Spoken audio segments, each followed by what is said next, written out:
The great space station of the Galactic Council floated like a jewel in the dark. It had no weapons. It needed none. This was a place of peace, where thousands of alien species met, talked, argued, and found ways to live together. For hundreds of years, the Council had managed peace in the galaxy. Wars were rare now. Trade and cooperation had replaced violence. Every new species that joined the Council was welcomed with open arms. But today was different. A new species was about to arrive. They were called humans. No one knew much about them. Their world was far away, on the edge of the known galaxy. A few traders had visited Earth and brought back strange stories, stories of machines, music, and endless conflict. But Earth had changed. At least, that's what their message said. Earth seeks peace, they told the Council. We wish to join your great alliance. The Council agreed. A meeting was arranged, and now the humans were coming. Inside the station, Zarlik of the Krivon watched from the balcony as the human ship landed. Zarlik was an old diplomat. He had lived through the last war. He had helped build peace across 5 systems. He believed in peace more than anything, but now he felt uneasy. His eyes, long and silver, narrowed. The human ship opened. A ramp lowered. 12 humans walked out, side by side. Not soldiers, not warriors. They wore simple black suits, white shirts, black shoes.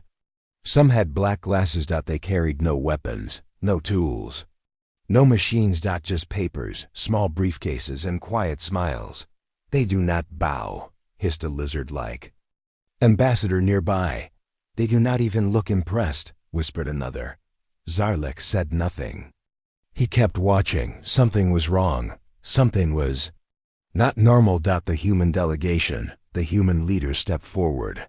He was tall, thin, and bald. He wore a red tie. Greetings, he said with a deep, polite voice. I am Mr. Hale. On behalf of Earth, thank you for welcoming us. The Council's high speaker, a floating gas being named Vilith, responded warmly. You are welcome, humans. We hope Earth will join our peaceful union, Mr. Hale smiled. We hope the same. But Zarlik saw it, that smile. It was not a normal smile. It was sharp, calm, controlled, like a predator, hiding its teeth. And yet, most of the Council didn't notice. They clapped their hands, wings, or claws. They celebrated Earth's arrival. The humans bowed slightly, then followed the Council into the grand meeting hall. Inside the Council hall, the meeting hall was large and bright. Flags from 1,000 species hung from the ceiling. Energy lights sparkled. Peace music played. The humans took their seats. They said little, just polite words, short greetings, and quiet nods. But Zarlik watched them carefully. One human, a woman named Ms. Lane, kept writing in a small book.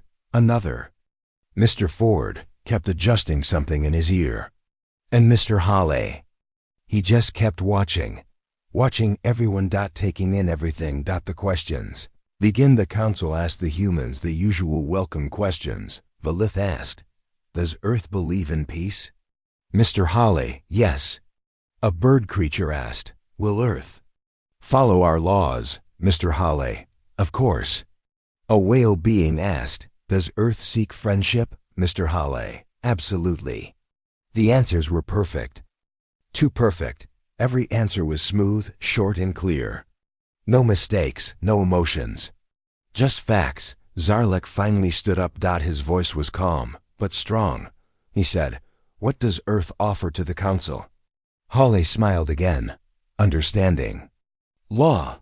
Structure. We have studied your agreements. We believe we can help make them clearer. Clearer? Zarlik asked. Yes, Hale said. Some of your trade rules are old, confusing. We would like to help simplify them.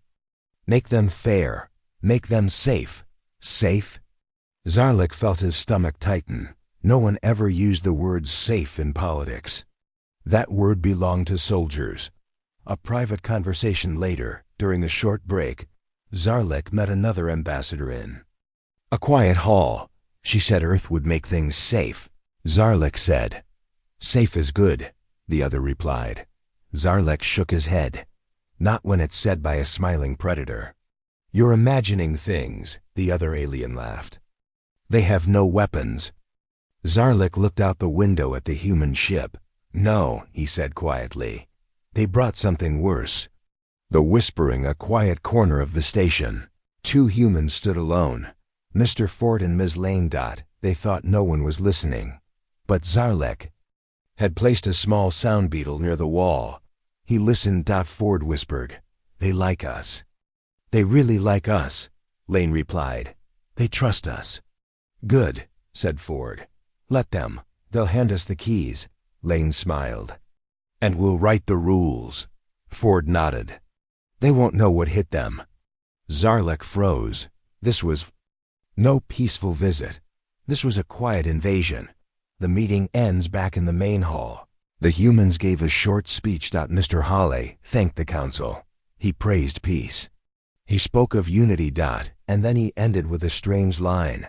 We look forward to working with all of you in detail. The word detail hung in the air. Most didn't notice, but Zarlek did. He looked into Mr. Hale's eyes. There was no warmth there. Just control. That night Zarlek could not sleep. He walked the quiet halls of the station. Thinking, he remembered the wars long ago. The screams. The burning skies. The council had saved the galaxy from all that. But now, Earth had come. Not with guns. Not with fire.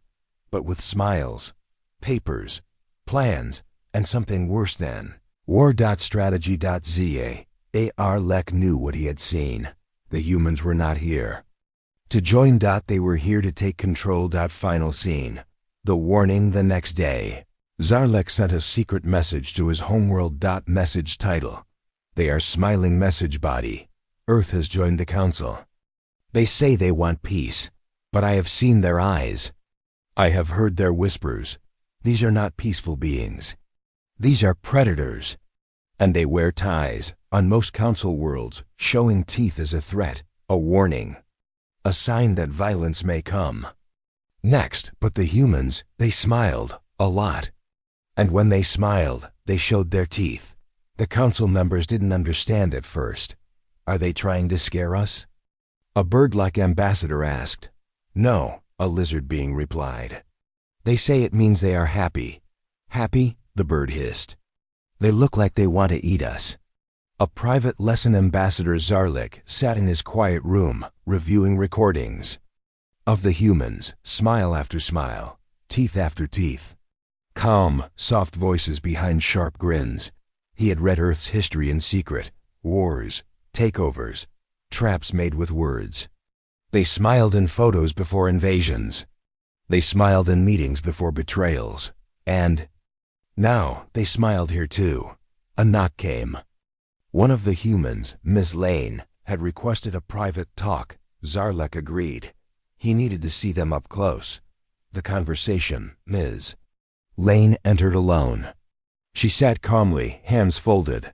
Ambassador Zarlek, she said, we hope Earth and Krivon will become close allies. Zarlek studied her eyes. They were calm, but cold. Sharp. He asked, why do humans smile? She smiled. Again, teeth. It is our way, she said. To show peace, trust. Zarlek nodded slowly. But on many worlds, teeth mean danger. Then perhaps, she said softly, they should learn the difference. Her voice was gentle, but the words were a warning.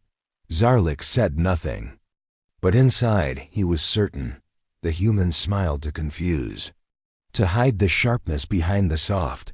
Behind the scenes later that day, the humans were given a tour of the council's trade center, a large hall where thousands of species exchanged goods, services, and data. Mr. Hawley, Ms. Lane, and the others walked slowly, calm, watching, listening. They asked many questions. Who manages the trade contracts? Who settles disputes? What happens if someone breaks a deal? Their questions were polite, but each one was a weapon. In the shadow, Zarlek followed from a distance. He saw how the humans spoke to small merchant species, the ones with no power.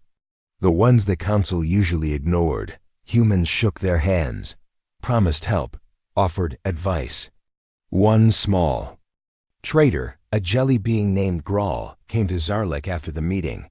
"They say they can help us," Grawl whispered. "They said they will fight for our trade rights." "Fight?" Zarlik asked. "Not with weapons," Grawl said. "With words." Zarlik's skin went cold. A simple trick. 3 days later, something strange happened. A small trade argument between two minor species ended, not with a council judge, but with a human. Mr. Ford helped rewrite the agreement. Both sides accepted his version. It was fair, clear, simple. And suddenly, everyone started asking the humans for help.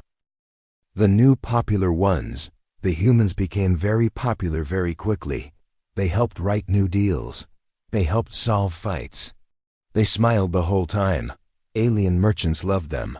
But Zarlik saw deeper. Each contract the humans fixed had a hidden line, a small line, a quiet rule, a favor owed to Earth. It was always legal, always signed willingly, but one by one, Earth was collecting leverage. A warning to the council. Zarlik called a private meeting with a few old friends. He showed them the hidden rules. He told them what he had heard. Some listened. Some laughed. "They're just helping," said one. "They're smart. That's not a crime." "They are too smart," Zarlik said. "They are setting traps with kindness." A talk between humans later. Zarlik placed another listening device. This time, he heard Mr. Hale speaking to Ms. Lane. "The traders trust us," Hale said. "They need us now," Lane replied. "Good," Hale said. Smiles open doors. Then, "We walk in and build our house inside." Both laughed. Then Hale added, "It's easy. They see teeth, but they think it means peace." Lane chuckled. "They still don't know. We smile before we bite." Final scene. The first collapse that week. A small trade empire refused to work with the humans. They said Earth was interfering too much. 3 days later, their trade routes were blocked, not by war, but by rules, old rules, rewritten by Earth's helpful advice. The empire collapsed in a week. Zarlik knew Earth had made its first silent kill, and still, the humans smiled. Galactic year 5431, Council Chamber. Now Earth Control led, the Grand Hall was full again. Flags of 1,000 species still hung from the ceiling. But now, something was different. The center seat, the high chair of the Galactic Council, was no longer held by Valith. The gas dash being. It belonged to a human now. Mr. Hale. He sat calmly, hands folded, wearing a dark suit and his usual red tie. His face showed peace. His smile showed teeth. Around him, the other humans stood like shadows, quiet, sharp, ready. The council was still here. But now, Earth ran it. 1 year after Earth took power, no war had happened. No laser blasts. No invasion. Earth had used words, laws, and strategy. Every planet had signed. Every rule had been approved. Now humans led trade, law, media, education, even peacekeeping. The galaxy still looked the same. But everyone answered to Earth. Zaar now Retarad Zarlik of the Krivon, sat alone on his mountain home, watching the stars through a glass window. He had served the council for 400 years. Now he was retired. No one had listened when he warned them. Now, it was too late. He had not seen war, but what came was worse. Control without chains. Power without bullets. Predators who never raised their voices.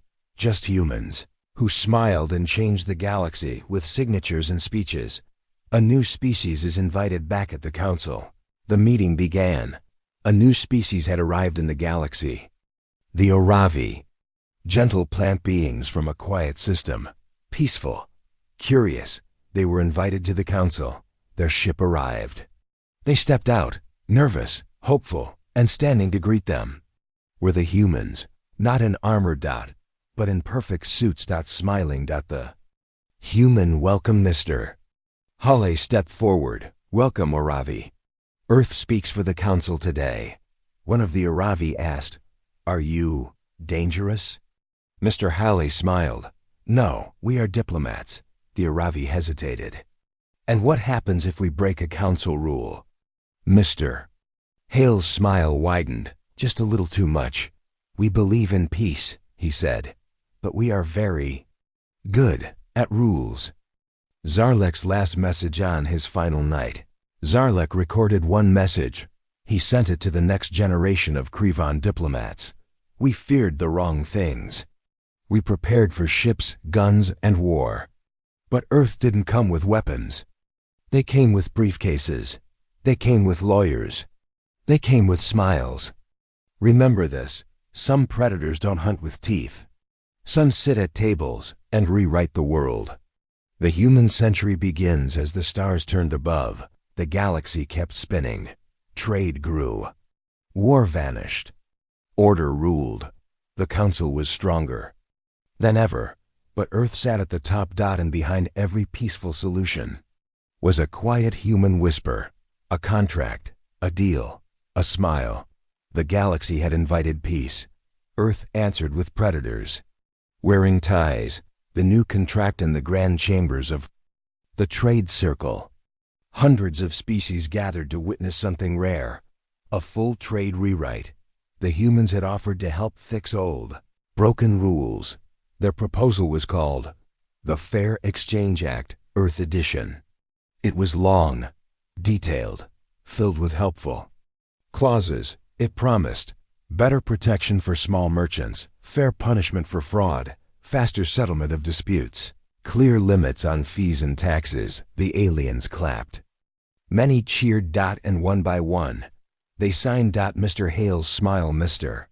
Hale stood behind the contract table. He didn't celebrate. He simply nodded and smiled. Beside him, Ms. Lane whispered, They signed all of it. Mr. Hale replied calmly, Then, they've handed us the keys. Zarlek reads the fine print. Later that night, Ambassador Zarlek sat in his quarters. He didn't sleep. He read the human contract again, line by line, clause by clause. One sentence caught his eye. In disputes unsolvable by local judges, Earth's arbitration office may offer binding resolution if requested. Zarlek's eyes narrowed.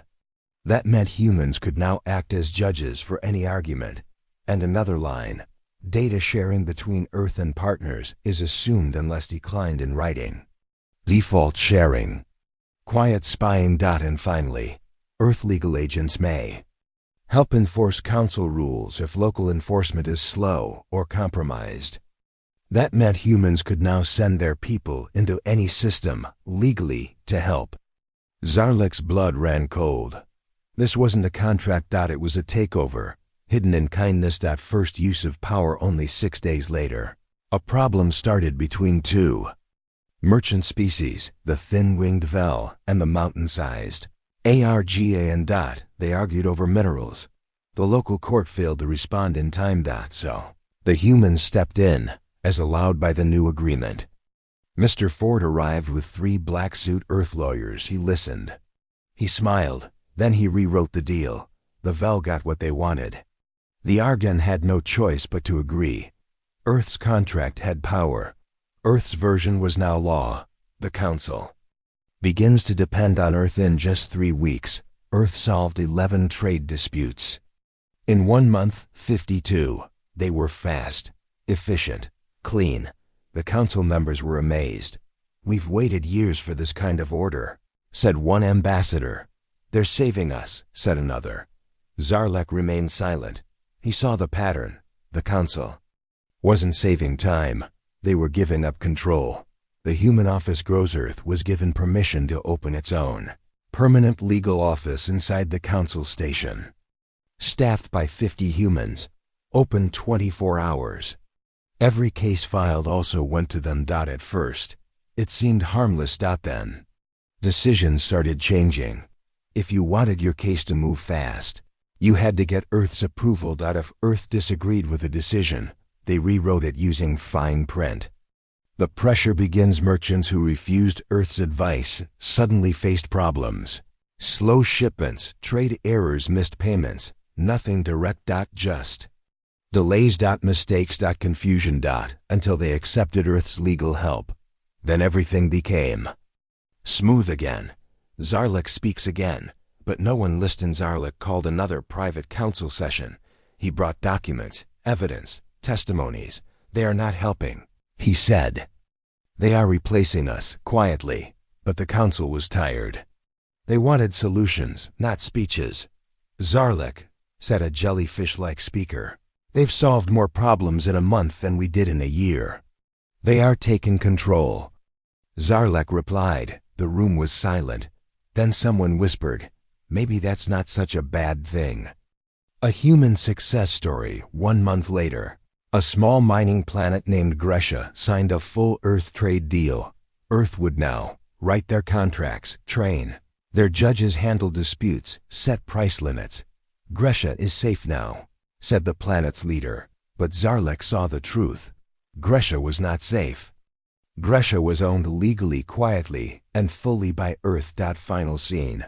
The contract whisper. Mr. Halle stood in the council's tall glass office, looking out at the stars. Ms. Lane walked in.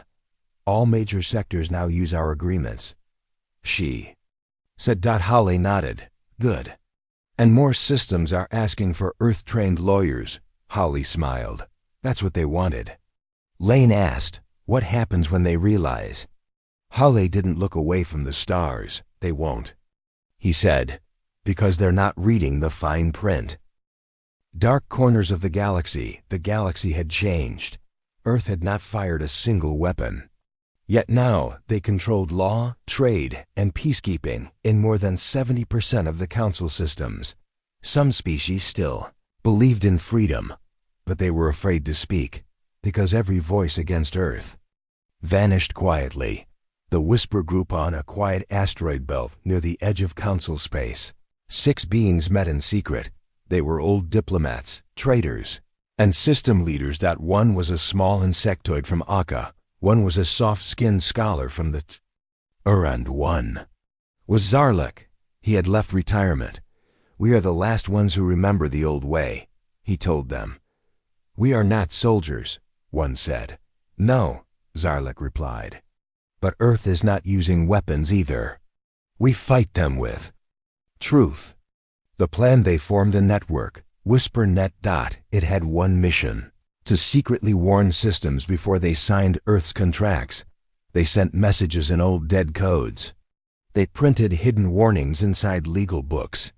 They taught small leaders how to say no without being seen.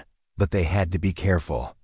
Earth surveillance was everywhere. The disappearance of Rika Tal was the leader of a quiet ocean world called Wendery. She was known for her strength and wisdom. When Earth offered her a full trade agreement, she refused. She said, we don't want outside judges. We can handle our own people.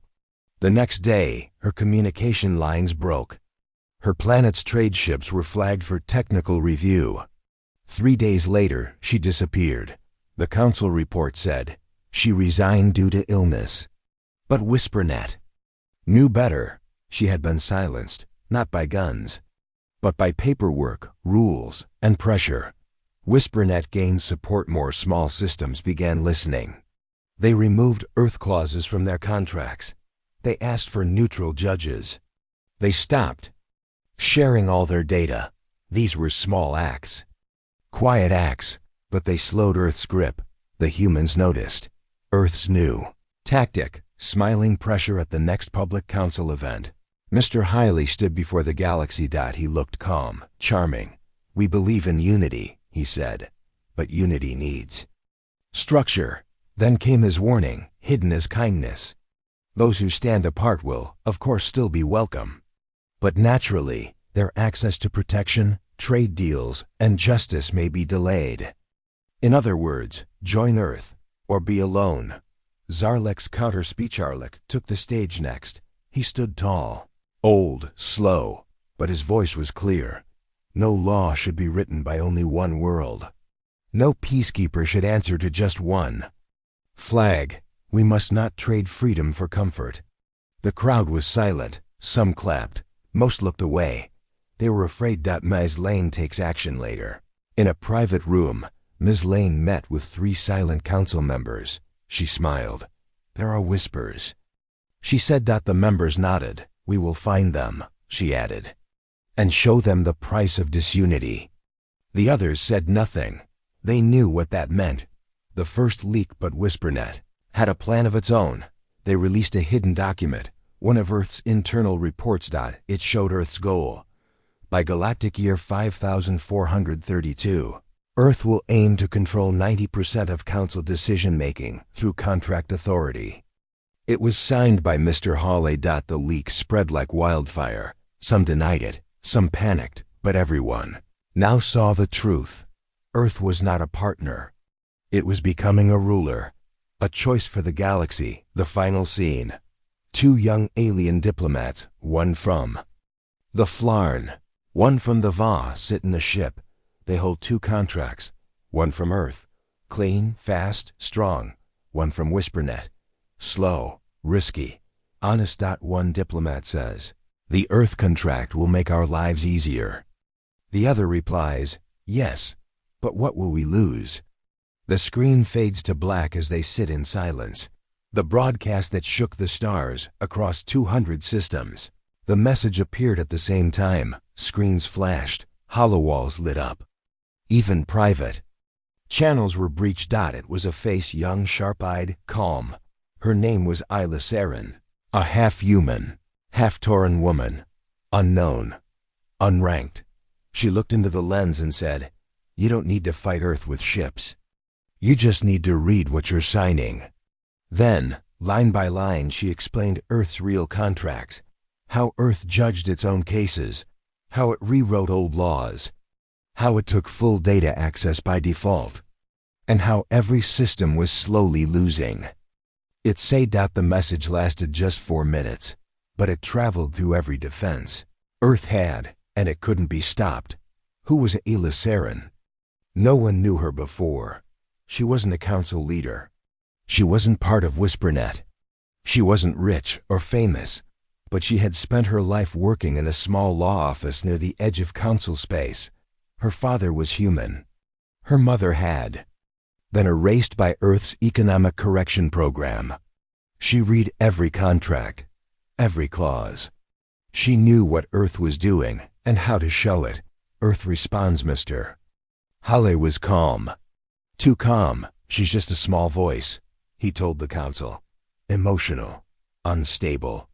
Ms. Lane added, "We have no reason to believe the message was legal." But inside Earth's command network, alarms were ringing. Isla had broken through every firewall. How? No one knew, and worse, she had told the truth. A galaxy begins to listen after the broadcast. 9 small planets froze their deals with Earth. Trade slowed by 6%. A group of young diplomats formed the Saren Accord, demanding contract reviews. Even council elders began asking questions again. Zaa, Arlek, now in hiding, heard the news. He smiled for the first time in years. They're waking up, he whispered. The hunt for Isla Saren Earth launched a full search. They checked ship logs, DNA trails, message bounces. Nothing. Isla had vanished, but she left something behind, a small symbol. A tilted scale, Earth's justice symbol. Broken in half. It became the mark of resistance. Graffitied on walls, worn as jewelry. Whispered in meetings. The galaxy had found a voice. A council debate turns at the next full meeting. Something rare happened. A vote to pause Earth's legal expansion. It was close. Very close, and for the first time in 5 years. Earth lost. The council chose to review all Earth-linked trade clauses. It wasn't full rebellion, but it was a crack in the wall. Mr. Hale's new plan after the vote. Mr. Hawley met with his top strategists. His tie was looser, his tone colder. If truth moves faster than law, he said, then we will stop calling it law. We changed the terms, Ms. Lane added. We stop offering contracts. Mr. Holly nodded. Double quotes next, he said. We offer protection. Earth switches strategy in the next weeks. Earth sent agents to small systems. They didn't offer trade deals. They offered help against growing chaos. Let us keep your ports secure. Let us train your judges.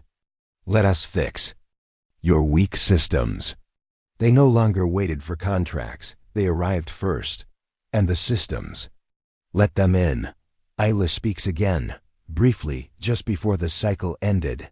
Another message flashed across deep space. They changed the mask. Now it looks like safety, but the cage is still there. Ask yourself, when did you last decide your own future? Then, silence again. No trace. No source. Just the sound of truth. Final scene. The tattoo. A young alien soldier, barely out of training, stares into a mirror. He's just been accepted into Earth's new Peacekeeper Task Force. His uniform shines. But on the inside of his wrist, hidden beneath the sleeve, is a symbol, a broken scale. He looks at it and does not smile, because somewhere deep inside, he knows the voice they tried to silence is still echoing. It started with one planet. The first open refusal came from a small desert planet named Tarn. Its leaders rejected Earth's peacekeeper agreement. They sent a simple message: we thank Earth for the offer, but we will write our own laws, and we will solve our own disputes. They didn't insult Earth. They didn't fight. They simply said no. The world watched. Tarnus every own expected punishment, but days passed. Then weeks. Nothing happened. Tarnus continued trade. Tarnus held its elections. Tarnus was fine, and that changed everything. The dominoes fell after Tarnus. 5 more systems followed. The mining moons of Selqua, the floating cities of Namar, the underwater kingdom of Phylix, the jungle planet Pekai, and a massive trade hub called Drenner Station. Each one said no to Earth's programs. Each one stayed calm, peaceful, proud. They didn't shout. They didn't attack. They simply refused, and it worked. Earth's pressure grows. Earth's response was slow, but cold. Shipments to those systems were delayed. Access to Earth's legal database was revoked. Diplomats stopped returning messages. Ms. Lane called it administrative friction. But the systems didn't bend. They built new connections. They used old networks. They found allies. Even some humans living off-world helped them. Zarlek returns in the growing hope. Zarlek stepped out of hiding. He arrived on Drenner Station with no guards. He spoke to a crowd of 10,000. You do not have to be large to be free. You do not have to be strong to be proud. You only have to say one word: no. The crowd roared. The galaxy listened. The Council reopens the vote due to growing pressure. The Galactic Council agreed to re-vote on Earth's emergency legal authority. Earth still held strong influence, but now, not everyone feared them. The vote was scheduled for 10 cycles later. 10 days to decide the future. Mr. Hale's dilemma behind locked doors.